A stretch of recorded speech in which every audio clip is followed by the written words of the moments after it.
All right, let us do another trigonometry control challenging problem. This is the second problem that I'm going to be doing that was requested by one of our learners. So I'm usually doing this for them, but I also appreciate if you watch this video until the end of it. I'm going to make sure that it becomes as short as possible. So let's get into it. It was a question from 2016 Eastern K paper 2 paper. It was a trial paper, okay? So we're going to be doing 5.1. It's a type of question that wants you to write something in terms of a certain variable, right? So 5.1 said, if cos 52 degrees is equal to t, determine in the simplest form the following in terms of t without the use of a calculator. Of course, we're not going to be required to use a calculator here. So let us write it down. 5.1. So the saying cos of 52 degrees is equal to t. Right. So I usually tell my learners that when you have something like this, you should make sure that you utilize a diagram that is going to be able to help you to figure out how to determine the other angles in terms of t, right? So let us draw our diagram. Because this is positive, cos of 52 degrees is positive, and also we know that it's positive because it's positive t. And besides that, 52 degrees is an acute angle which is in the first quadrant. So either way, you're going to have to draw the first quadrant. So the first quadrant we're going to draw in the following way. So we're going to draw our first quadrant like that. Of course, it's not going to be beautiful or accurate. We're just going to draw our scale. So we're going to assume that this is our 52-degree triangle here. So this is 52 degrees right there, and of course this is going to be y, and then this is going to be x. Both of them are positive, and this is going to be the r, which is the hypotenuse, right? So what I'm going to advise you to do is calculate the other variable. So cos of 52 degrees is equal to t, but it is not just t, it is t over 1. Okay, so we're going to write cos of 52 degrees as t over 1.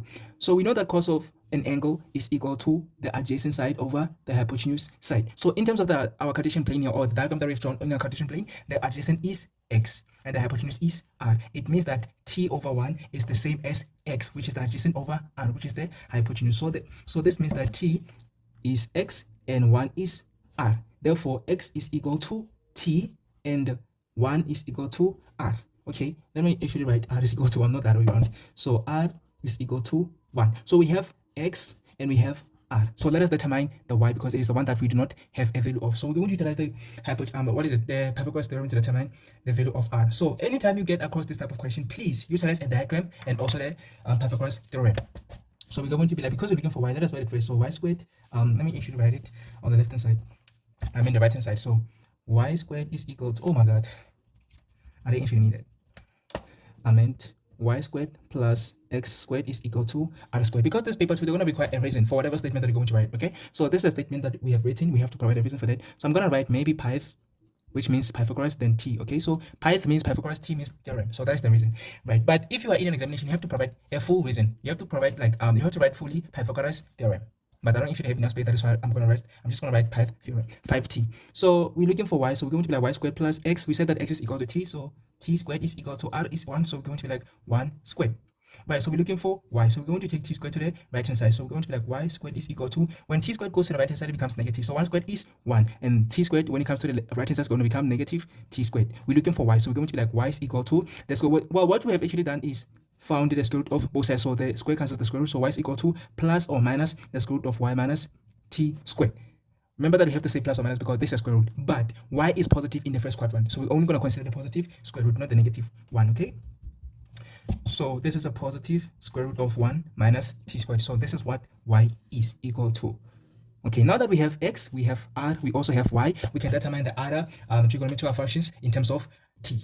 Right, so let us go to 5.1.1. This is the first step. Okay, the first step is to draw the diagram and utilize the Pythagoras theorem to determine the other variable. If you have x and r, to determine y. If you have x and y, to determine r. Wait, what did I say? If you have x and r, to determine y. If you have x and y, to determine r. If you have r and y, to determine x. So you have to utilize the Pythagoras theorem. And also, please do not forget the diagram. You also get what do you call the extra marks if you actually have done this in an exam. Okay, so if they have to actually give you some extra marks, they're going to give you some extra marks if they see that you know how to do this. Okay, but if you don't do this, of course, you're not going to get any extra marks at all. They're not going to have any mercy towards you. Right, so 5.1.1 says write in terms of t sine of negative 52 degrees. So we know that sine of a negative angle is negative sine of that angle. So this is equal to negative sine 52 degrees, right? So we know that sine of 52 degrees is equal to opposite over hypotenuse. So opposite is y and hypotenuse is r. It means that this is y over r. But we know that y is equal to square root of 1 minus t squared and r is equal to 1. This simply means that this is going to be negative. Then sine of 52 degrees is going to be y, which is the root of 1 minus t squared over 1. right? So this is going to be y over r, which is 1. So we don't actually need to write that 1 because the square root of 1 minus the square root of 1 is still the same thing, right? So this is the final answer for sine of negative 52 degrees. It is equal to negative the square root of 1 minus t squared. That is how you get your 3 marks. Then 5.1.2, which is the last question for this video, is cos of 19 degrees. Right, so 19 degrees is not actually relatable to 52 at all. Not really. So we have cos of 19 degrees. How do we relate 19 degrees to 52 degrees? Damn, that's something to think about, right? So this is going to actually take us a very long way. But I can actually realize that 19 is half of 38. 19 is half of 38. Let me not actually start there, because I don't think you're going to think like that in an examination. So let me actually give you a clue. When when the angle is not actually relatable to that angle that I've been provided with, we have to think of the special angles. So the special angles are 0 degrees, they are 30 degrees, they are, oh my god, why did I actually write a plus there? So they have 0 degrees, 30 degrees, 45 degrees, 60 degrees, and 90 degrees. And also there are multiples, meaning 60, 90, 120, 180, and so on. There are multiples, even the negative multiples of them, okay? That is how we say k is an element of integers, but we're not talking about the general solution here. Right, so these are the special angles. You have to think about the special angles when you find out that this angle is not relatable to that angle that I've been provided with. 52 has no relationship with 19. So the fact that they don't have any relationship, we have to think about the special angles. How will the special angles help us to relate 19 degrees to 52 degrees? Right, so let us try to relate 90 degrees to 52 by the aid of 0 degrees. So we're going to have cos of 0 degrees plus 19 degrees. Still no problem is solved because we still have 90 degrees, right? Let us try 30 degrees. So the 30 degrees, we're going to have to say minus 11 degrees. Still no problem is being solved because 11 is still not relatable to 52. Let us try maybe 45. So 45 degrees, we'll have to minus, how much are we going to have to minus? For us to get 19 from this, so we're going to have to say 6 and 2. So we're going to have to say minus 26. So still, oh my god, 26 actually works because 26 is half of 52. 45 is actually very, very fortunate. Oh my god. All right, so 45 actually works. Why does 45 work? Because 26 is relatable to 52. It is a half of 52. So we have to consider cos of 45 minus 26. Then let us try 60. If we try 60, we're going to have 60 degrees minus, how much are we going to have to subtract? We're going to have to subtract 41. We're going to have to subtract 41 degrees. 41 is not relatable to 52, so this is not actually an option. And the same applies to those two. Yeah, and then let us try 90. So for 90 degrees, we have to say 90 degrees minus 71 degrees. So the fact that 71 is not relatable to 52 means that we cannot either utilize the 90. So the only special angle that is going to help us to relate 19 to 52 is 45. So when you say 45 degrees minus 26 degrees, we get 19 degrees, right? So that means we can actually utilize this compound angle here. So this is how you're going to answer this type of questions, okay? Right, so let us try to write cos 19 in terms of cos of 45 degrees minus 26 degrees. So I'm going to repeat that again. When we have an angle that is not relatable to the one that I've been provided with, you are going to utilize the special angles. The special angles are the ones that are going to help you to relate that angle, which is 90 degrees, to the one that you have been provided with. Right, so we're going to check all of the special angles 0, 30, 45, 60, and 90 to relate them to help relate 19 degrees to 52. So we're going to be like 0 plus 19 is 19, but 19 is not relatable to 52. 30 minus 11 is 19, but 11 is not relatable to 52. 45 minus 26 is 19. 26 is relatable to 52, therefore this one is correct. What about 60? 60 minus 41, but 41 is not relatable to 52, so no. 90 minus 71, but 71 is not relatable to 52. That is a method that I actually utilized when I was in grade 12 to relate this angle to the other one that I've been provided with. Now I have 45 minus 26 degrees, which actually makes sense. We'll see from there what we're going to do. We have to make a plan. This is you in an exam. You have to think very quickly. So this is a particular method that I had when I was doing grade 12, and it actually always worked for me. So I would actually like for you to take this method and utilize it, and also practice a whole lot of times so that it can actually stick in your head, so that when you actually meet a question like this in an exam, you may not get stuck. Okay, right. So now that we have cos of 45 degrees minus 26 degrees, we're going to take it and then represent it as cos of 19 degrees. Then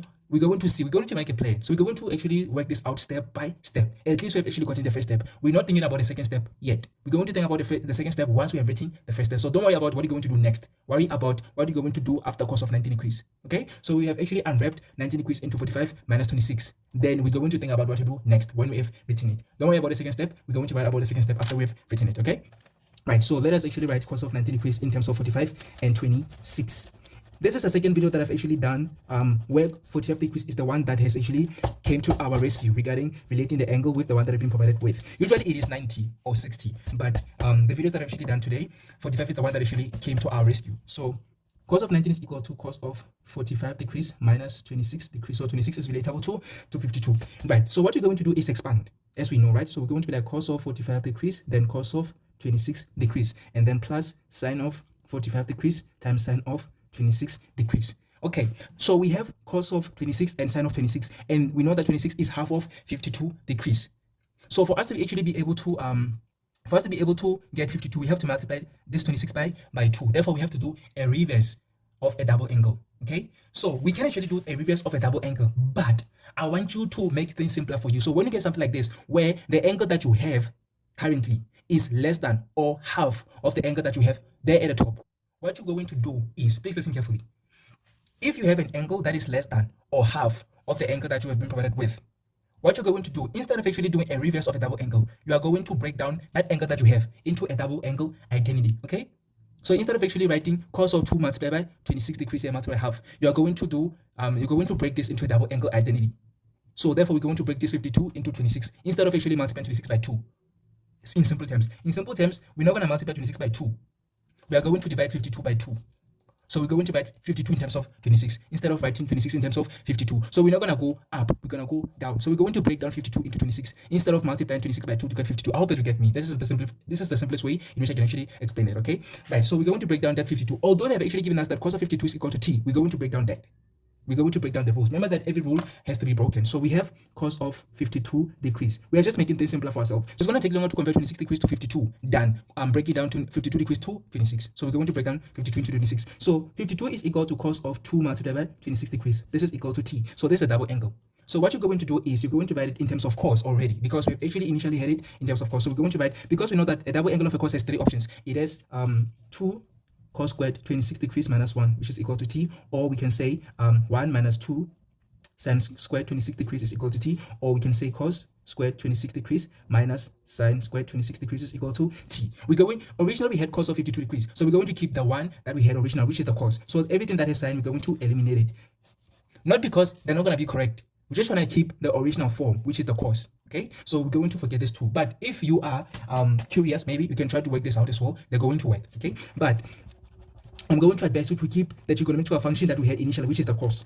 Right, so we're going to utilize this identity of a double angle of a cos. So we're going to say 2 cos squared minus 2 cos squared 26 degrees minus 1 is equal to t. So we're going to say 2 cos squared 26 degrees is equal to t. Then we're going to take 1 to negative 1 to the right hand side is going to become positive. So we're going to have t plus 1. Then we're going to divide both sides by 2.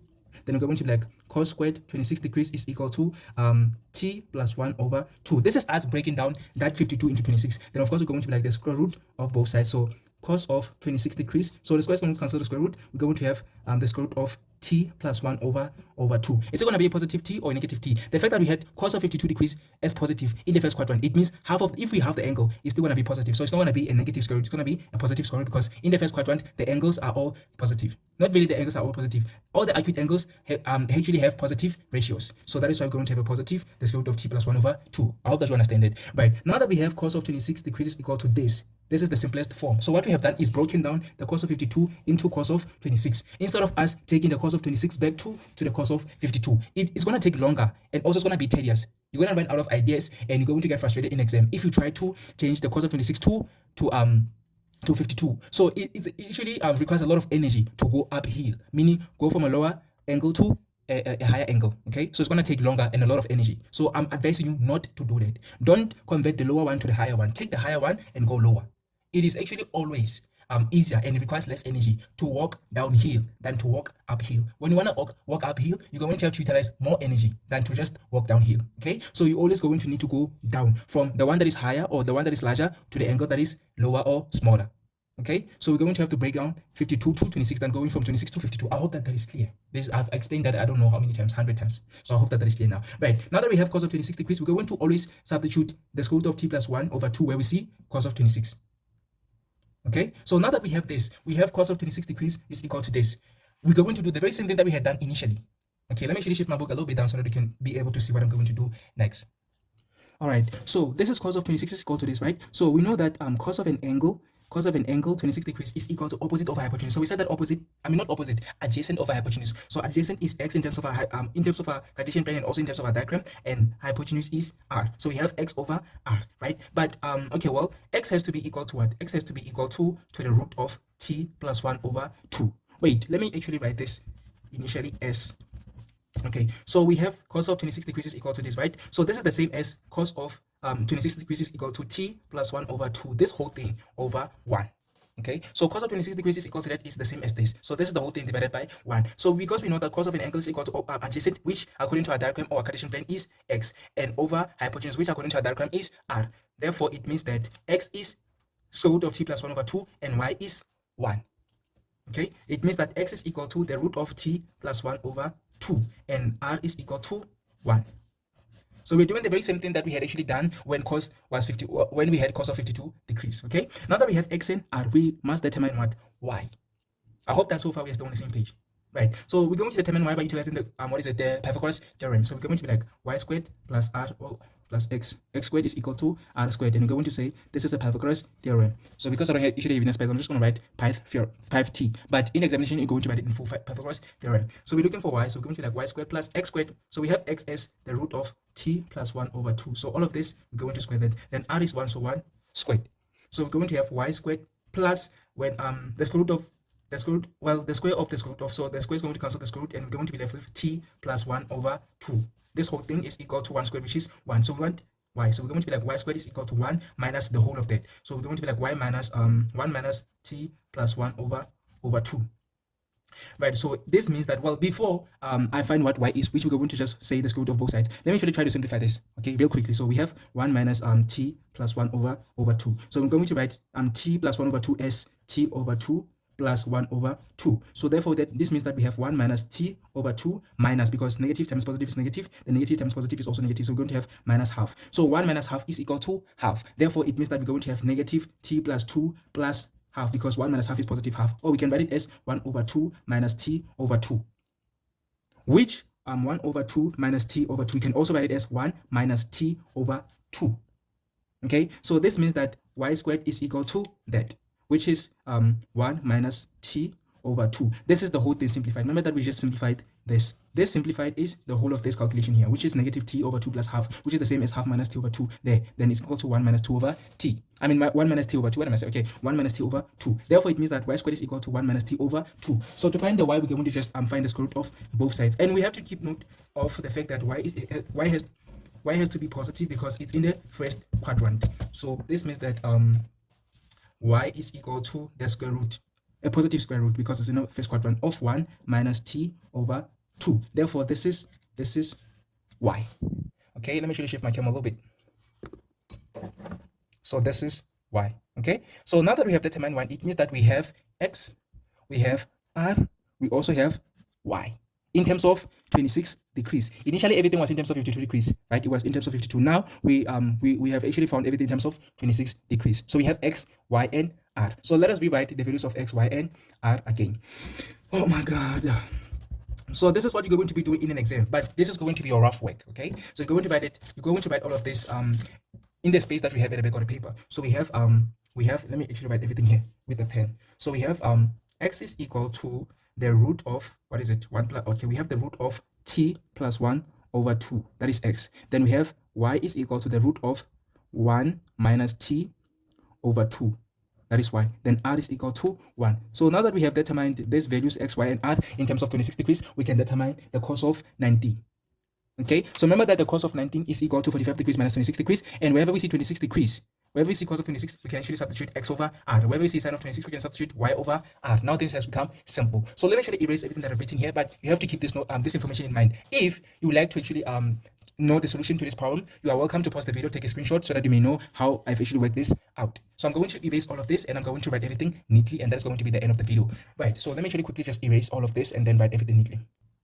Alright, so we're going to be like cos of 45 degrees is equal to the root of 2 over 2. Then cos of 26 is equal to x, which is adjacent over hypotenuse, which is r. So it's going to be the root of t plus 1 over 2, which is x, over y, which is r. So we're going to have the root of 2 over 2 multiplied by the root of t plus 1 over 2. The square root of t plus 1 over 2. Then you're going to say plus the square root of 2 over over 2, which is sine of 45. So sine of 45 is square root of 2 over 2. Then we're going to multiply by sine of 26. So sine of 26 is opposite, which is y. So it's going to be the root of 1 minus t over 2 over hypotenuse, which is r over 1. So it's going to be the root of 1 minus t over 2. Then this over 1 is still the same thing, right? So we have this plus this, right? So the root of 2 plus the root of 2. Well, let me actually just multiply everything out first, okay? So what we have is the following. I don't actually have enough. Okay, well, let me actually write this here, okay? Let me write this right there. So we have the root of 2 over 2 multiplied by the root of t plus 1 over 2, all of this divided by 1, then plus the root of 2 over 2, then all of this multiplied by the root of 1 minus t over 2 over 1. So this is what we basically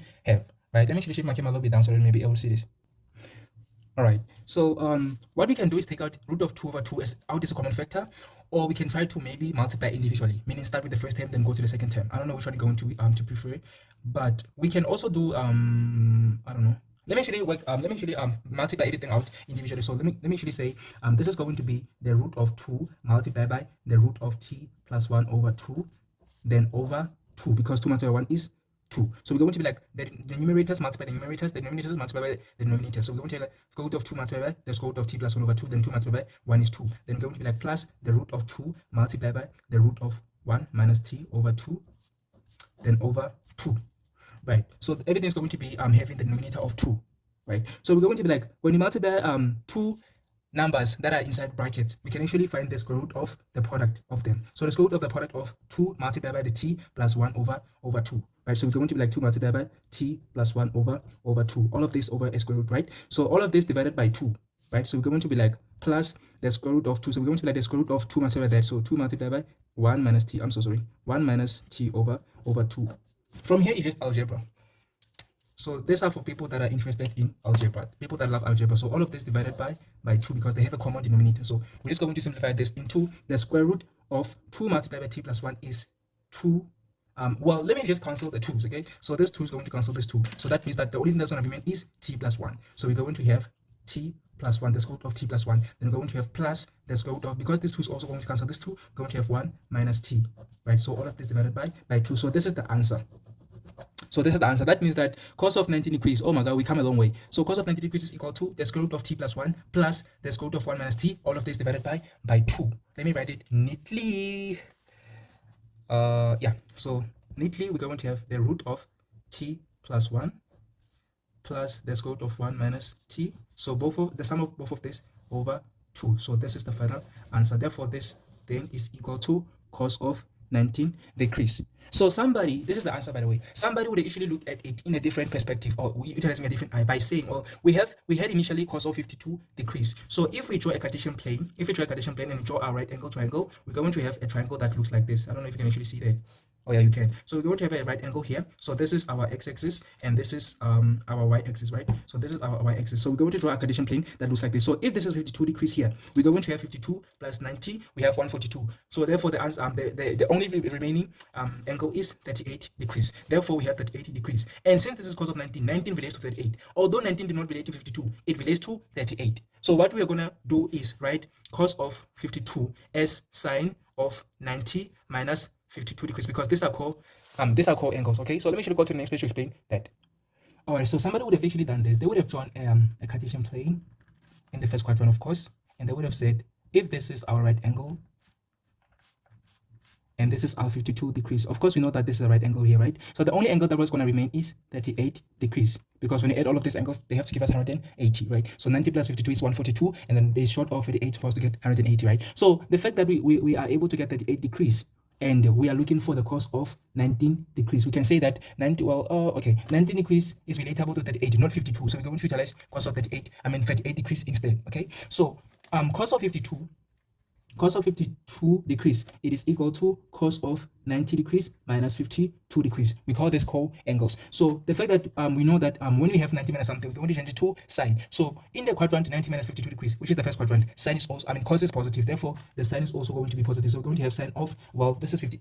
I meant 38 here. I'm so sorry. Okay. So this is actually 38 that I meant to write here. So 90 degrees minus 38. So 90 degrees minus 38 is 52. So we have written 52 in terms of 90 degrees minus 38. Right. So sine of 90 degrees minus 38, we're going to have cos of 90 degrees minus 38, we're going to have sine of 38 degrees. Okay, so what we are going to do is, this is the double angle of 19 degrees. So the fact that this is a double angle of 90 degrees, we're going to break it down into 90 degrees. So we're going to say sine of 2 multiplied by 90 degrees. This is the second method, by the way, okay? So this another way in which we can get to the correct answer. So we're going to have sine of 2 multiplied by 90 degrees. So we're going to break this into an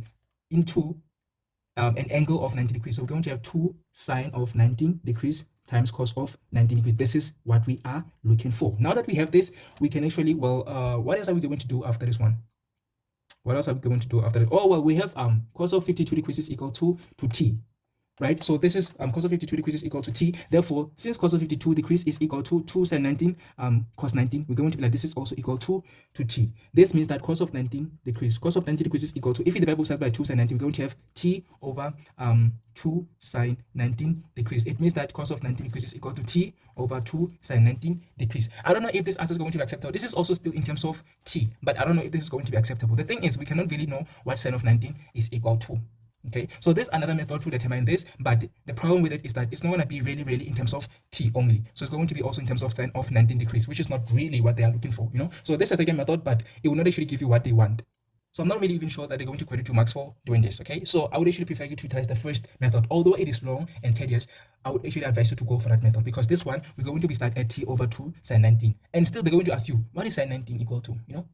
So I would actually advise you to go to that first method. So yeah, this is the second method, but personally I would say stick to that first method. But I've actually done this to also cover for those people that are going to ask me, why don't we just utilize this method? Okay, so this method is also, I guess, acceptable mathematically, but in terms of the answer that you're looking for in this question paper, I know that this may not actually be credited someone's. Okay, so please stick to that first method that I actually done. So this is the end of the video. I'm going to meet you again in the next one. So thank you very much for watching this video till this far. Ciao, see you in the next one.